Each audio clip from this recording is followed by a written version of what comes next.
Hello. So, season 3 of Never Have I Ever came out, and I watched it all with my friend, and I loved it. It was so great. And they already wrapped filming for season 4. I can't wait for that to come out. I'm gonna watch all of it. I'm gonna love it. It's gonna be great. Anyway, this video will be about the last episode of season 3 that just came out. If you are planning to watch it and have not, please click out of this video. Do not go in my comments complaining that I spoiled it for you. This is your warning. 3, 2, 1, go. All right, so I'm just gonna go over some key moments, things that stuck out to me, and some of why it stuck out to me. So, Devi gets accepted to the Shrubland School in Colorado and she would be spending her senior year there. Devi was like, no, I don't want to go because she had a vision for what she wanted her last year at high school to look like.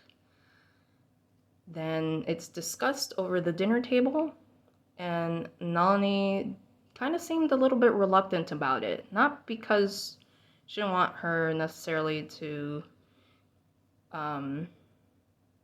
she was like suspicious about the school or anything like that, but it was more so connected to a heart feeling, because in this season I've seen so much growth in terms of Devi and Nalini's relationship with each other. I've seen some healing, I've seen some bonding, and I feel like Nalini has an awareness of this also and was like, I'm not really ready to let her go.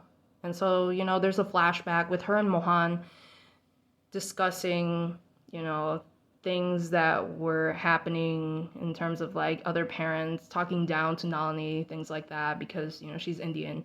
And Mohan is like, hey, like, we made a big move here from India. We immigrated here so that Devi can have all that life has to offer and can get all the opportunities possible. And so with that in mind, Nalini was like, hey, Devi, actually, we're gonna go visit this campus. And it turns out that Devi really liked it. She felt like she fit in, and she liked, that she would have some more freedom. It was basically not Sherman Oaks. But, juxtaposing the Shrubland School to Sherman Oaks, there's this sense of Devi not necessarily having peace with herself as she is, because she spent so much time since the beginning of the show trying to prove herself socially to people that probably did not give a shit about her, like Shira. And, I thought it was interesting that she decided that she would take this opportunity. And so then later on in the episode, she and Paxton are talking, and then she sees Paxton hugging his dad. And in that moment, she realized that she was not gonna have that moment with her dad because he was gone, because he was no longer alive. And something that has been eating at her the entire run of the show thus far. And in that moment, she knew, like, I can't go to that school.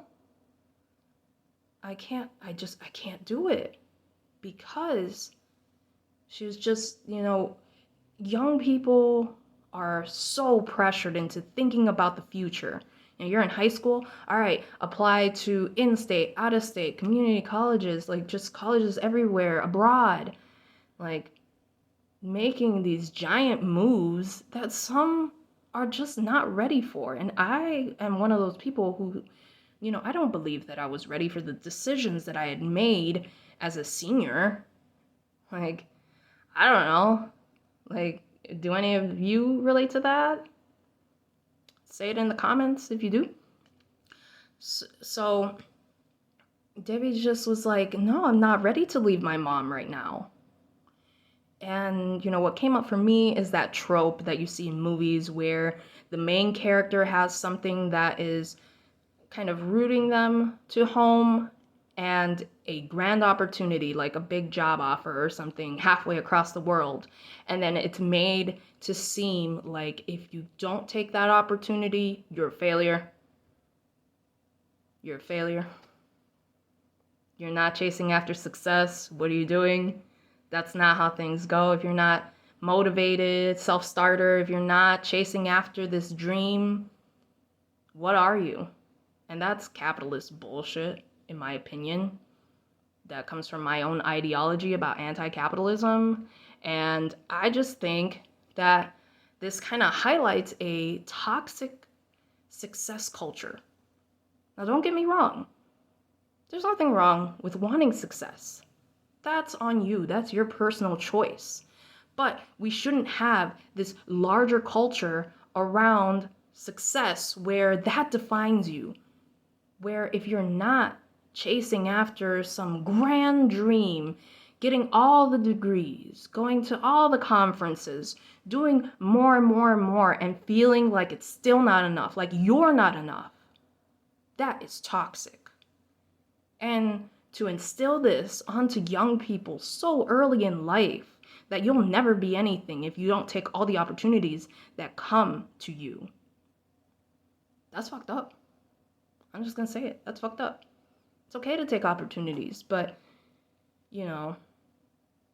like with this trope, that kind of fleshed out this last episode, like, I didn't see Devi that way. I didn't see her as like throwing away an opportunity, because everyone was saying, "Hey, you gotta go. You gotta go." Like this is gonna make you Princeton material, which is where she wants to go. And it reminded me of another episode. I don't remember which episode it was, but in the same season where Ben is like taking 10 classes. He's trying to do all the extra credit, extracurriculars to beef up his resume and look really good for Columbia College where his father went. He is constantly trying to impress his father, and to the point where he got really sick. He just had like a lot of fecal matter in his intestines and had to go to the hospital. And it was a whole thing. It was a lovely episode. I really liked that Paxton Ben bonding moment, getting away from that kind of drama, like them clashing over Divvy. Like, it was really cool to see. I loved it. And, same thing. Ben is just like, I need to prove myself academically. If I don't do all of these things, push myself to the limit, then what the fuck is the point? Who am I even if I don't chase after every opportunity? There has to be a balance. There has to be a balance. Going back to Divi, she decided ultimately that she wants to focus on the present. I see that she is going through a lot of this grieving process. She's really trying in her own way. And, to see that she wants to, have more time with her mom, that was beautiful. I love that. That really resonated with me. Luckily, I got a chance for my most important person in the world to me, my sister, to see me graduate from graduate school in Michigan. But, going back to this, making grand decisions, backtrack to 2016 for me, I had gotten accepted to the University of Michigan, and I decided I was going to go. I did. I finished. And, my family was not very excited about it for me. It was just kind of like a meh. And I was very upset because I was like, I'm trying to,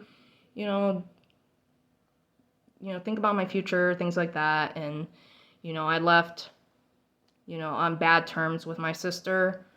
we had a falling out for multiple reasons, and we weren't talking for a time, and then, you know, we slowly started talking again. She went to my graduation, things like that, and, you know, years kept passing. There was always some reason why I just could not move back, even though I kept saying I was going to move back. And then our year, our Lord, 2020 happened, coronavirus. I spent March through June in Chicago with my sister, and, you know, it was like old times. It was so nice to be back with her despite the circumstances that initiated that. And then later on in September, our brother passed away. And that was the last time that I saw her. I had an opportunity to see her again for her birthday / Thanksgiving for the break. But at the time, I was working with young kids, like 2.5 to 3-year-olds. And I felt that it would be irresponsible if I went to Chicago, you know, putting these kids at risk and having to close down classrooms. So I didn't go. Then the next month, mere weeks later, she passed away. And it's something that I've regretted for a while. I had the chance. I could have gone to see her, and like, I didn't. You know, I this isn't necessarily speaking to like taking grand opportunities, things like that, but the fact that nothing is guaranteed. Nothing is guaranteed, and sometimes you have like a crucial choice to make that, you know, you never know. And I had no idea necessarily. I knew that she was very sick. I knew that she had to undergo an operation. It's a shitty hospital. I'm so mad that she went there anyway. You know, I felt for Divvy. I was like, yeah, you know, time is limited. You never know what's going to happen. And, you know, it's not the worst thing ever to say no to this opportunity for her. She made that choice on her own, not letting other people's opinions influence her. She did it from the heart. She did it from a heart place. And we don't appreciate that heart place enough. And I love that she made that choice, because she's already doing awesome. She's already amazing academically. You know, she's a teenager. She still has other things going on. Not everybody likes Debbie's character. I love her, basically, honestly. So yeah, I loved that she took agency and didn't have any shame in saying, like, I'm turning down this big opportunity that everybody says I should take. Love it. Love to see it. Anyway, that's all I have to say. If anything resonated with you, please comment. Please share my video if you thought it was interesting. It's a longer video. I know some of y'all do not like watching long videos, but if you stayed the full time, thank you. I appreciate it very much. Bye.